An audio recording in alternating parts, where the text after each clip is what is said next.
السلام علیکم ورحمۃ اللہ وبرکاتہ۔ امید ہے کہ تمام دوستو احباب خیر و عافیت سے ہوں گے۔ دوستو، اگر کوئی آدمی کسی مالک کے ہاں مزدوری کرتا ہے، ڈیوٹی کرتا ہے، کام کرتا ہے، اور اس کا مالک ایسا ہے کہ جو حلال مال بھی استعمال کرتا ہے اور حرام مال بھی استعمال کرتا ہے، تو اس مزدور کے لیے کیا یہ جائز ہے کہ اس کے یہاں کام کرے اور اپنی مزدوری اپنے مالک سے لے، یا جائز نہیں ہے؟ تو آؤ دوستو، ہم اس کے بارے میں دارالعلوم دیوبند کا فتویٰ دیکھتے ہیں، اور دیکھتے ہیں دارالعلوم دیوبند کے فتوے کو، اور جانتے ہیں کہ اس مزدور کے لیے اپنے مالک سے مزدوری لینا جائز ہے یا نہیں۔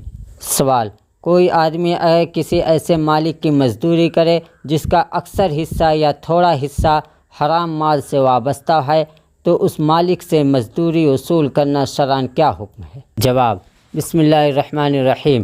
اگر تھوڑا بہت مال حرام ہے تب تو مزدوری وصول کرنے میں کوئی حرج نہیں ہے، لیکن اگر کسی مسلمان کی کل یا غالب آمدنی حرام ہو تو اس کے پاس مزدوری نہ کرنی چاہیے۔ اگر کرتا ہے تو اسے شروع ہی میں یہ کہہ دینا چاہیے کہ میری مزدوری حلال آمدنی سے دو، یا پھر کسی سے قرض لے کر دو۔